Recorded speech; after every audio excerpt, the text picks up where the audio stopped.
जी students, बहुत दफ़ा situations ऐसी होती हैं कि हमें एक्सेल में मुख्तलिफ कमांड्स बार बार करनी पड़ती हैं।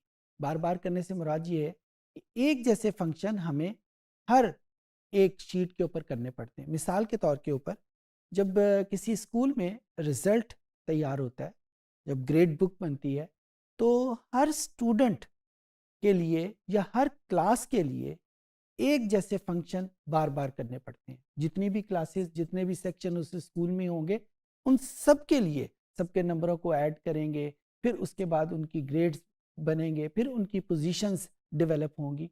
तो एक ही जैसे फंक्शंस हमें बार बार करने पड़ते हैं। इनकम टैक्स के दफ्तर में जब इनकम टैक्स रिटर्न हमारी आती हैं, तो एक जैसे फंक्शंस हर एक क्लाइंट या हर एक रिस्पोंडेंट के ऊपर हमें परफॉर्म करने पड़ते हैं। एक्सेल में फॉर्चुनेटली हमारे पास एक ऐसा फंक्शन मौजूद है, एक ऐसी फंक्शनैलिटी मौजूद है कि जिसमें हम एक जैसे फंक्शंस को सिंगल बटन में कन्वर्ट कर लेते हैं।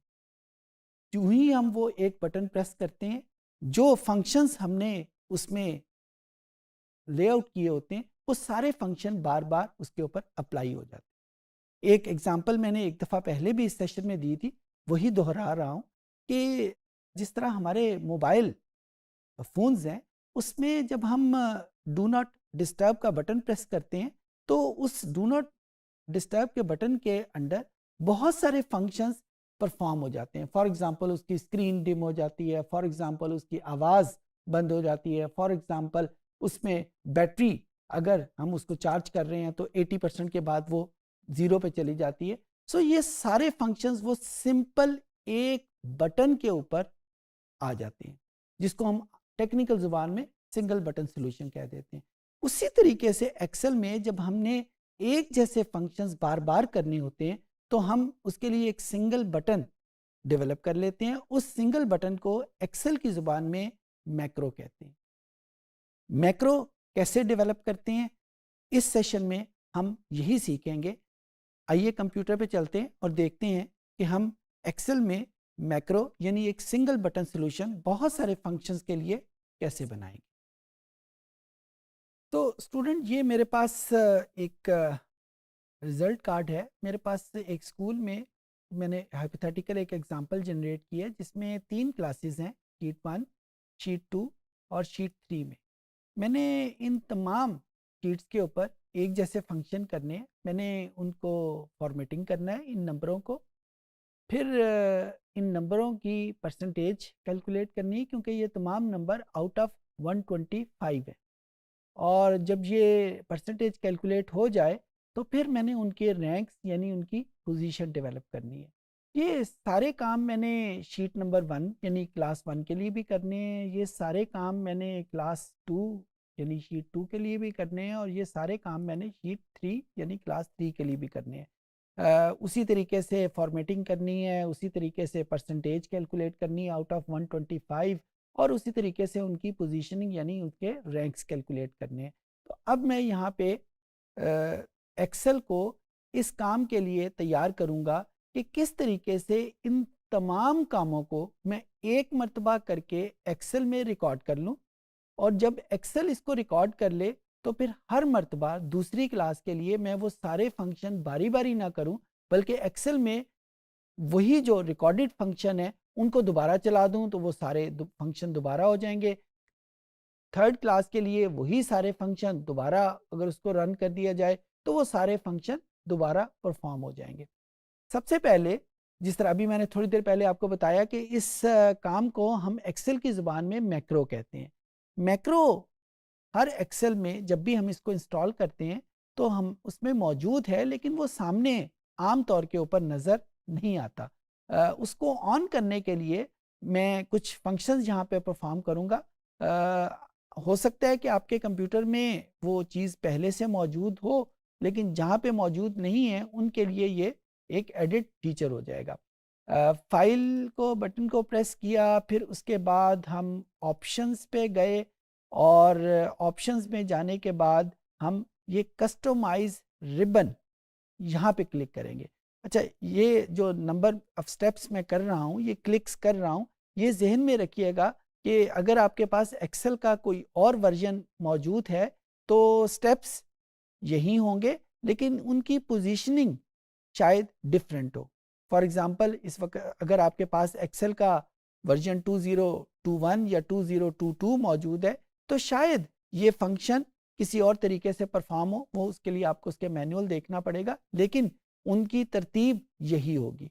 तो यहाँ पे ये जो कस्टमाइज रिबन है, इसमें अगर आप राइट साइड के ऊपर जो दो विंडोज़ हैं, राइट साइड के ऊपर विंडोज़ जिसके ऊपर मेन टैब्स लिखा हुआ है, इन मेन टैब्स में अगर आप देखें तो आपको एक फंक्शन डेवलपर का नज़र आएगा। इस डेवलपर को हम यहाँ से क्लिक कर लेंगे और आमतौर के ऊपर ये क्लिक नहीं होता, हो सकता है आपके कंप्यूटर में क्लिक हो, लेकिन आमतौर पे ये क्लिक नहीं होता। इस वक्त मैंने इसको क्लिक किया, इसको ओके का बटन प्रेस किया और जो ही मैंने ओके का बटन प्रेस किया, इस मेन टैब में मेरे पास एक और टैब डेवलपर के नाम का आ जाएगा और जो ही मैं इस डेवलपर को क्लिक करूंगा तो आप ये देखिए यहाँ पे कुछ चीज़ें मुझे मैक्रो के नाम की मिल जाएंगी। सबसे पहले मैंने क्योंकि मैक्रो रिकॉर्ड करना है तो मैं रिकॉर्ड मैक्रो के ऊपर क्लिक करूंगा। रिकॉर्ड मैक्रो के ऊपर क्लिक किया तो सबसे पहले जो चीज़ मुझसे पूछ रहा है कि जो मैक्रो मैं डेवलप करना चाह रहा हूँ इसका नाम क्या होगा। लेट से मैं उसका नाम जो है वो टेस्ट रख देता हूँ। कोई भी नाम रखा जा सकता है, मैंने इसका नाम टेस्ट रख दिया है। फिर इसकी शॉर्ट की यानी कंप्यूटर में बजाय TEST टेस्ट पूरा नाम लिखने के हम अगर उसकी एक शॉर्ट की डेवलप कर लें तो वो क्या होगी, मैं उसकी शॉर्ट की जो है वो Ctrl+T के नाम के ऊपर इसको डिफाइन कर लेता हूँ।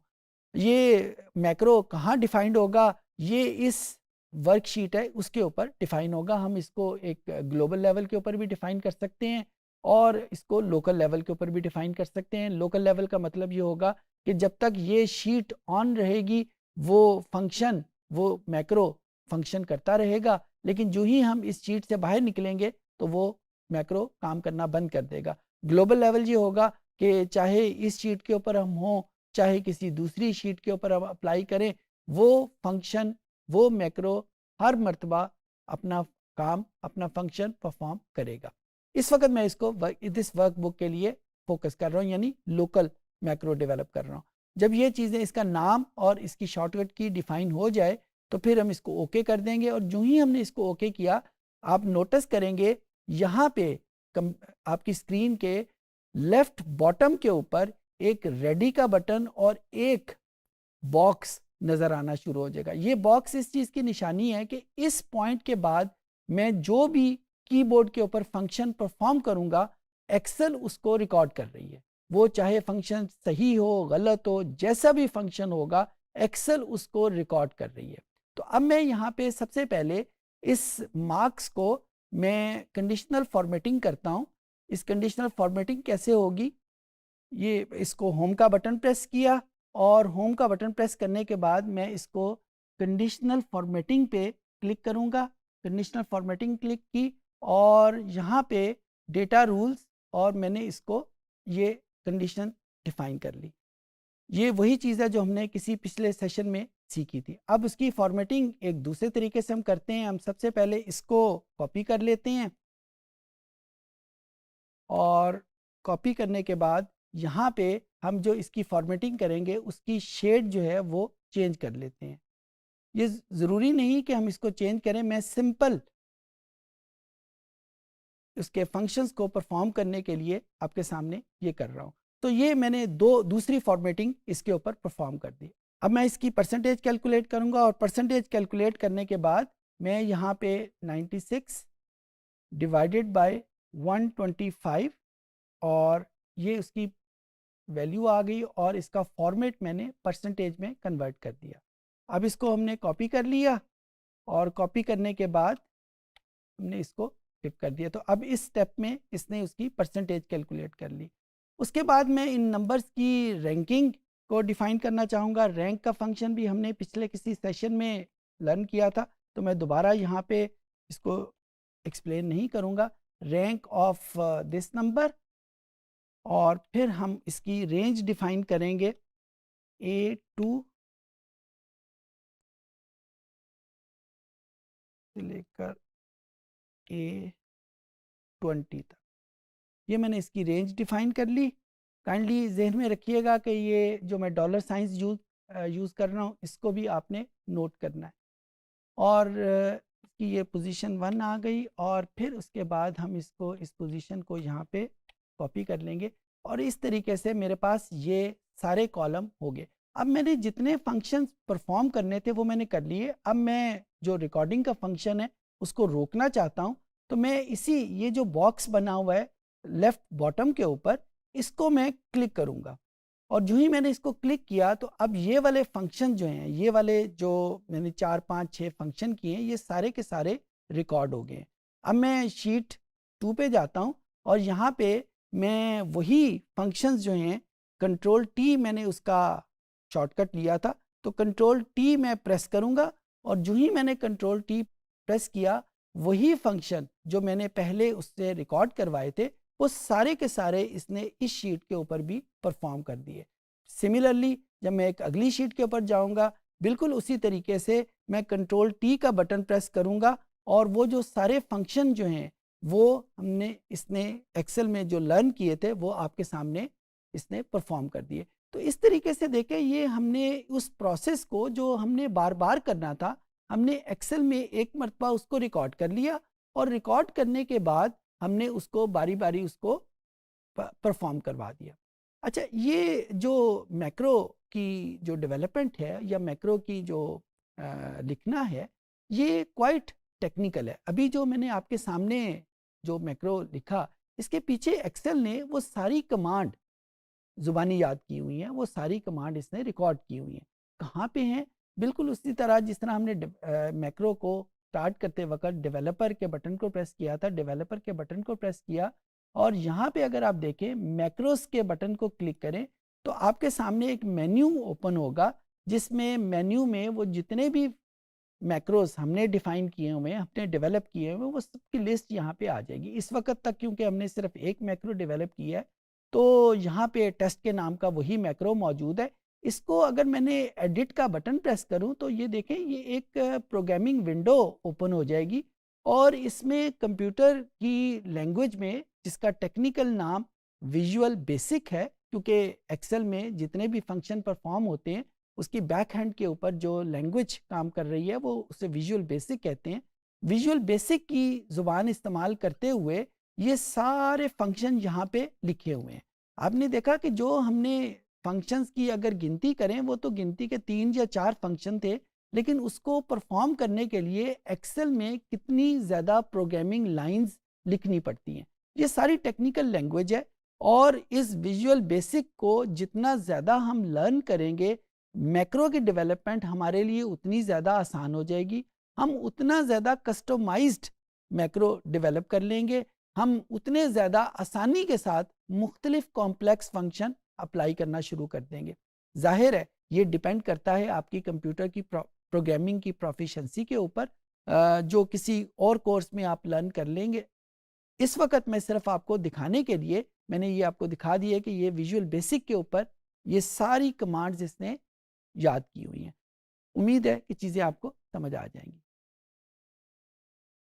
इस सेशन में हमने देखा कि एक्सेल में मैक्रो कैसे डेवलप किए जाते हैं, हम किस तरीके से कुछ फंक्शंस के लिए ऑटोमेशन डेवलप कर लेते हैं और फिर उस ऑटोमेशन को सिंगल बटन में कन्वर्ट करते हुए हम बारी बारी हर शीट के ऊपर अप्लाई कर देते हैं। बजाय ये कि हम वो सारे फंक्शन बार बार हर एक शीट के ऊपर करें, वो हम एक बटन दबा के हम उसको परफॉर्म कर लेते हैं। आपने देखा कि ये मैक्रो डेवलपमेंट बहुत ज़्यादा कंप्यूटर प्रोग्रामिंग डिपेंडेंट है, लिहाजा इसमें जो एडवांसमेंट है उसके लिए बहुत ज़रूरी है कि आपके पास कंप्यूटर प्रोग्रामिंग का नॉलेज हो। जितना ज़्यादा नॉलेज होगा उतना बेहतर तरीके से आप एक मैक्रो डेवलप कर सकेंगे, उसको हैंडल कर सकेंगे। लेकिन अगर कंप्यूटर प्रोग्रामिंग नॉलेज नहीं भी है तो हम कुछ हद तक मैक्रो डेवलप कर सकते हैं। उम्मीद है कि चीज़ें आपको समझ आ गई होंगी।